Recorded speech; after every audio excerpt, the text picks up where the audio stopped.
Salah satu program Pemprov DKI Jakarta yang saat ini dinilai sangat bermanfaat bagi warga Jakarta adalah Ruang Publik Terbuka Hijau Ramah Anak atau RPTRA. Alhasil, setiap akhir pekan ruang terbuka hijau tidak pernah sepi karena menjadi tempat alternatif untuk berkumpul bersama keluarga. Apakah di lingkungan rumah Anda terdapat arena bermain anak seperti ini? Jika belum, mungkin tak lama lagi pemerintah Provinsi DKI Jakarta akan menyediakannya untuk anak Anda, keluarga, dan warga di lingkungan Anda. Ya, inilah Ruang Publik Terbuka Ramah Anak atau RPTRA yang merupakan salah satu program prioritas Pemprov DKI untuk meningkatkan kualitas hidup warga Jakarta. Tempat rekreasi gratis di kawasan Meruya Utara, Jakarta Barat ini diresmikan oleh Gubernur DKI Jakarta Basuki Cahayapurnama pada bulan Desember 2015 lalu. 10 bulan sudah, RPTRA ini menjadi tempat bermain anak-anak dan tempat berkumpulnya keluarga. Adanya fasilitas yang menarik seperti arena bermain hingga perpustakaan menjadi daya tarik tersendiri bagi warga. Kita main di sini apa di dalam rumah? Di sini. Kenapa? Banyak permainan ya. Senang. Kenapa? Banyak temen. Suka? Suka baca buku nggak di sini? Suka. Suka main apa yang senang? Main yang mana? Senang, cukup membantu juga. Jadi sekalian ngantar anak saya yang besar, sekalian yang kecil bisa diajak bermain di sini. Kalau hari libur, khususnya hari Sabtu sama hari Minggu. Tidak hanya anak-anak, sejumlah ibu PKK juga memanfaatkan tempat ini untuk berkreasi dan membuat sejumlah produk serta memasarkannya. Masyarakat banyak itu adanya Taman RPTRA. Di samping untuk keamanan anak bermain, anak bisa pinter dan bisa dia berkreasi lebih luas lagi. Artinya mengenal tumbuhan yang ada di taman. Bagaimana dia bisa mengembangkan kreativitas anak. Kami mengasih kebebasan untuk anak. Yang penting anak itu bisa kreatif, berkreasi, dan bebas, itu terarah. Nah, kini terbuktikan bahwa ibu kota Jakarta sangat membutuhkan ruang terbuka hijau yang ramah untuk anak. Inilah sarana yang dibutuhkan oleh warga ibu kota Jakarta, khususnya anak-anak. Karena dengan adanya sarana RPTRA ini, anak-anak tidak hanya main di dalam rumah, tapi juga punya pilihan untuk banyak bergerak dan beraktivitas di luar rumah. Dari Jakarta, Clara Alverina, Adam Alamsyah, Metro TV. Komunitas Kawan Dua di Jakarta mendeklarasikan dukungannya terhadap pasangan Ahok Jarot dalam Pilkada DKI 2017. Dan untuk mengetahui jalannya deklarasi, sudah ada reporter Nori Utari dan juru kamera Ricky Rusdiana langsung dari Senayan, Jakarta Selatan. Ya Nori, bagaimana jalannya deklarasi saat ini? Iya Eliza, daya tarik akan Pilgub DKI Jakarta semakin terasa, yaitu terlihat dari berbagai komunitas ataupun juga kelompok yang sudah mengambil sikap atau menentukan pilihannya untuk menentukan pilihan akan Gubernur DKI Jakarta yang mereka inginkan. Dan salah satunya adalah komunitas Kawanua di Jakarta, yaitu komunitas warga asal Sulawesi Utara yang bertempat atau bermukim di DKI Jakarta. Dan saat ini terlihat sedang dilakukan yaitu deklarasi, yaitu untuk menegaskan kembali bahwa komunitas Kawanua telah memantapkan dirinya yaitu dengan memilih pasangan Ahok dan juga Jarot sebagai gubernur dan wakil gubernur DKI Jakarta pada tahun 2017 mendatang. Dan juga sangat terasa sekali semarak akan pemilihan ataupun deklarasi yang dilaksanakan pada hari ini.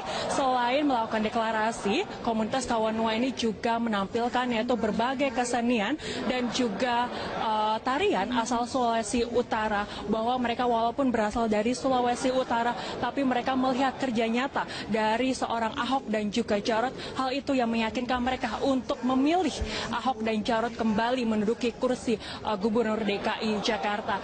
Dan untuk bisa dan juga sebagai apresiasi atas dukungan yang telah diberikan oleh komunitas Kawanua ini, baru saja tadi Jarot bersama istrinya datang ke sini untuk mengikut mengikuti berbagai rangkaian acara Disney, termasuk yaitu deklarasi yang saat ini sedang dilakukan di atas panggung. Dan nantinya komunitas Kawanua ini akan terus melakukan berbagai kegiatan untuk bisa mendukung Ahok Jarot sampai pada Pilkada DKI Jakarta, yaitu pada Februari tahun 2017. Eliza. Iya, Nori, lalu apa bentuk dukungan dari komunitas Kawanua ini terhadap pasangan Ahok dan Jarot? Ya, Eliza, bahwa dukungan dari komunitas Kawanua kepada Ahok dan Jarot tidak hanya berhenti pada deklarasi yang dilaksanakan pada hari ini saja, bahwa ternyata komunitas Kawanua ini sudah melakukan berbagai persiapan, sudah melakukan berbagai kegiatan yang akan mereka laksanakan ke depannya untuk mendukung Ahok Jarot.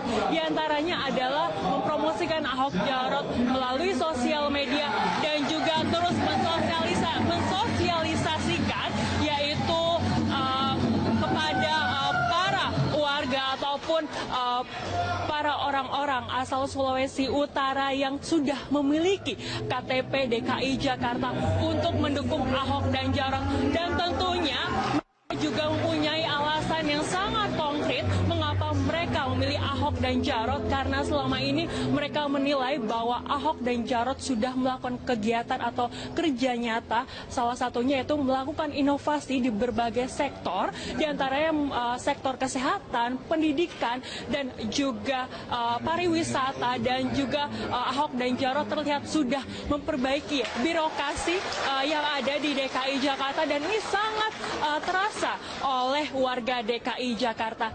Riset Indonesia menempatkan calon petahana Basuki Cahayapurnama pada posisi pertama dalam pemberitaan terbanyak saat ini. Hasil pemberitaan Ahok saat ini mencapai 85%. Di posisi kedua dari riset ini adalah nama Anies Baswedan dengan 80% pemberitaan, dan di posisi kedua adalah Agus Yudhoyono dengan pemberitaan media sebanyak 72%. Riset dilakukan terkait Pilkada DKI 2017. Sosok Ahok paling banyak diberitakan karena kinerjanya, sementara Anies banyak diberitakan karena gayanya yang santun dan intelektual. Sementara Agus Yudhoyono dianggap sebagai sosok militer yang santun dan disiplin. Sedangkan untuk dimensi kinerja ternyata penantang. Bisa lihat pahinya. Untuk Agus kita lihat dari sisi kinerja Ahok ternyata luar biasa karena dia memang petahana, gitu, bisa masuk akal gitu. Misalnya dari sisi perbaikan tata kota ada 8 berita, tentu ini tone-nya itu positif. Kemudian kerja publik juga menilai kerjanya jelas dan memuaskan. Media itu ternyata belum teruji kepemimpinannya. Itu dari sisi kinerja. Kita lihat dari sisi kinerja Ahok 21% positif. Kemudian Agus 3% negatif, 3 negatif, dan Anies 1 berita negatif. Bakal calon wakil gubernur DKI Jakarta Sandiaga Uno mengaku telah menggelontorkan 29,3 miliar rupiah untuk kegiatan sosialisasi dengan warga Jakarta. Sandiaga menyatakan siap transparan dalam penggunaan uang miliaran rupiah yang ia tegaskan berasal dari tabungan pribadi. Sandiaga merinci pengeluaran itu terbagi dalam 3 pos pembiayaan. Pos pertama untuk media, observasi, sosial, dan akseptabilitas sebesar 25,6 miliar rupiah. Kedua, pembiayaan teritori, jaringan, dan logistik sebesar 1,9 miliar rupiah. Sementara pembiayaan untuk masalah advokasi dan data sebesar 1,8 miliar rupiah. Tujuan transparansi pengeluaran, bahkan sebelum masa kampanye dimulai, Sandiaga ingin membuktikan komitmen menghindari money politik dalam Pilkada DKI.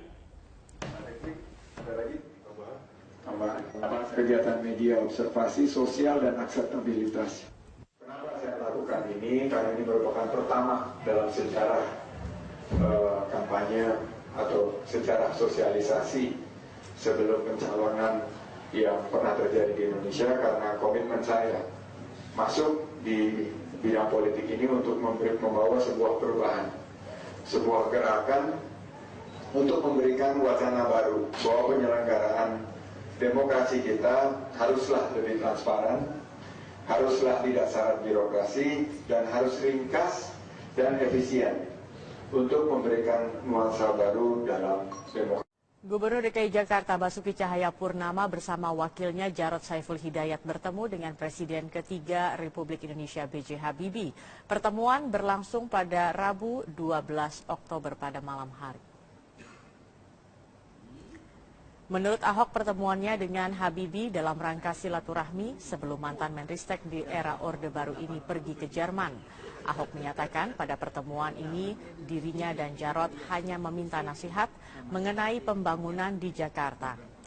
Dalam kesempatan ini B.J. Habibie memberikan nasihat agar Ahok lebih banyak senyum dalam menangani masalah-masalah ibu kota. Ahok membantah dirinya dan Jarod juga membahas soal Pilkada DKI Jakarta yang pemungutan suaranya berlangsung pada Februari 2017 mendatang. Ahok mengunggah video dan foto-foto pertemuannya dengan ahli pesawat terbang itu di Instagram, Twitter, dan Facebooknya. Pada Instagramnya, Ahok mengunggah video yang memperlihatkan ia menerima sejumlah buku dari Habibie.